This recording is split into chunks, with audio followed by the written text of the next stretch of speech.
Hello! Today, we're going to solve a fascinating type of equation known as an infinite descent radical.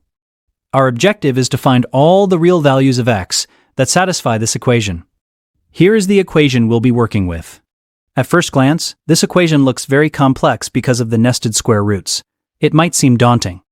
But let's take a moment to look closely at the structure of the equation. Notice anything familiar? Take a close look at the expression inside the innermost radical. If we highlight the part under the square root, you can see it's identical to the left side of our equation, which is x. This is a key insight. The expression is recursive. It's defined in terms of itself.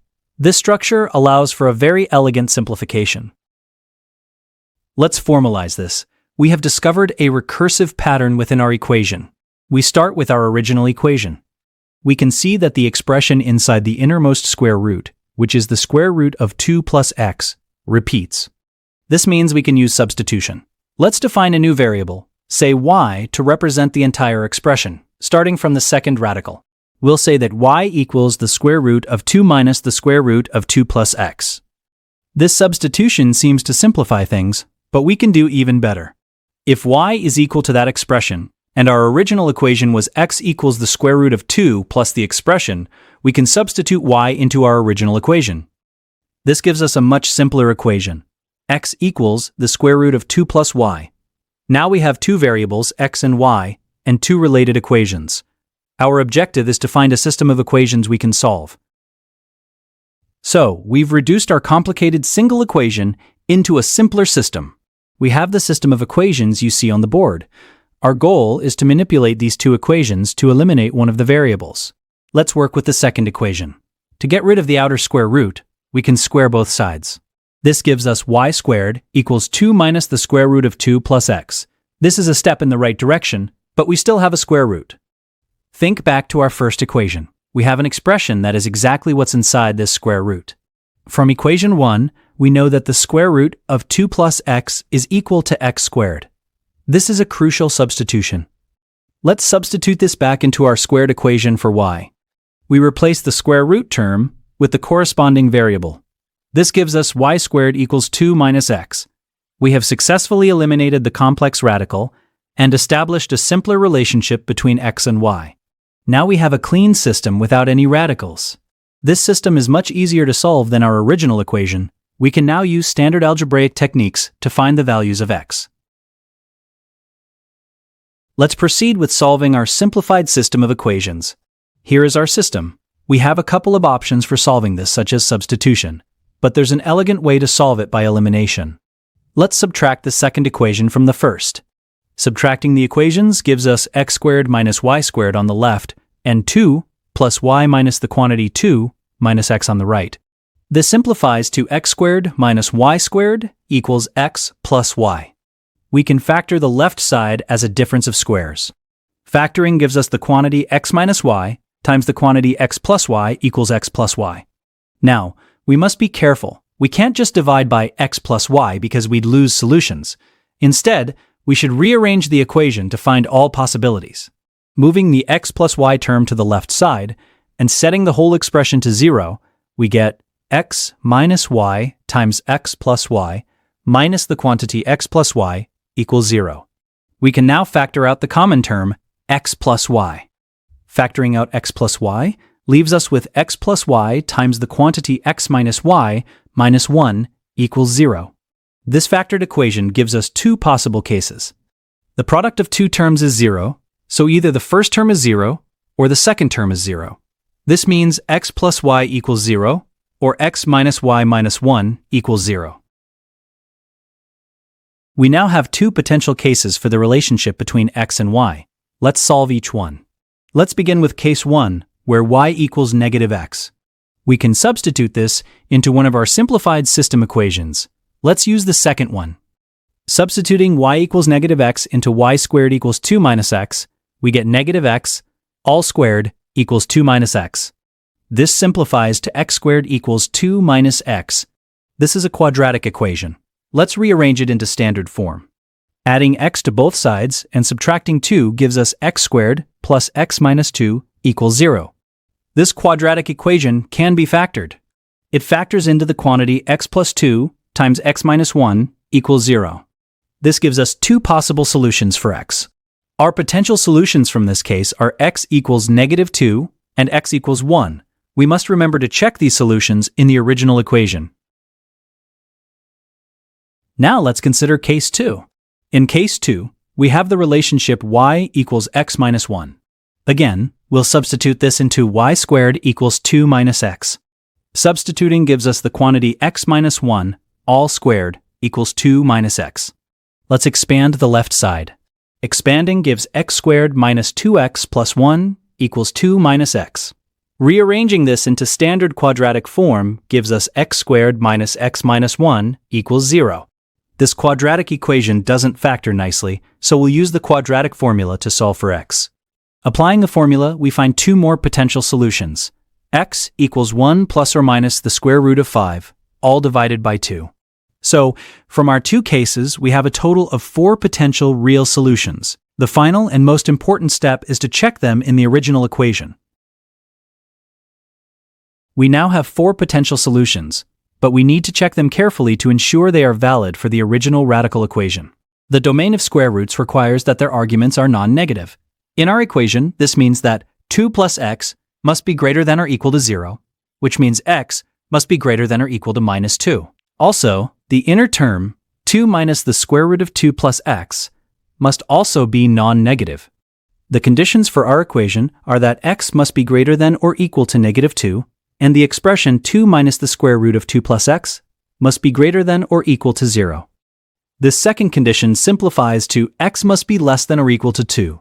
Therefore, any valid real solution must lie in the interval from -2 to 2.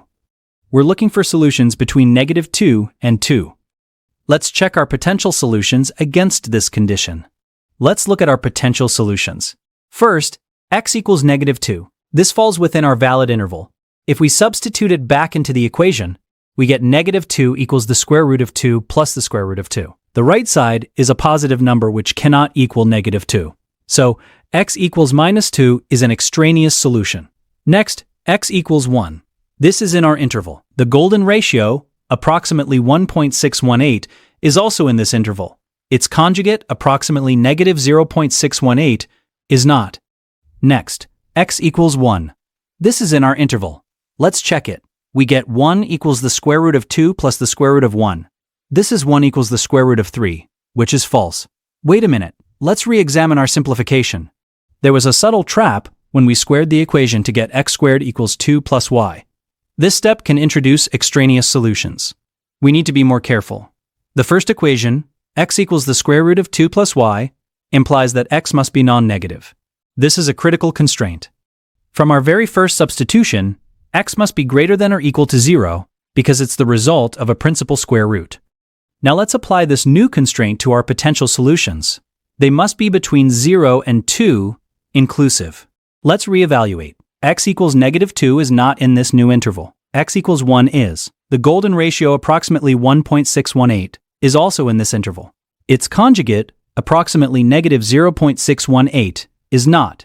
So we are left with only two potential candidates, x equals 1 and x equals the golden ratio. Let's confirm these two. For x equals 1, let's plug it in. We get 1 equals the square root of 2 plus the square root of 2 minus 1, which simplifies to 1 equals 1.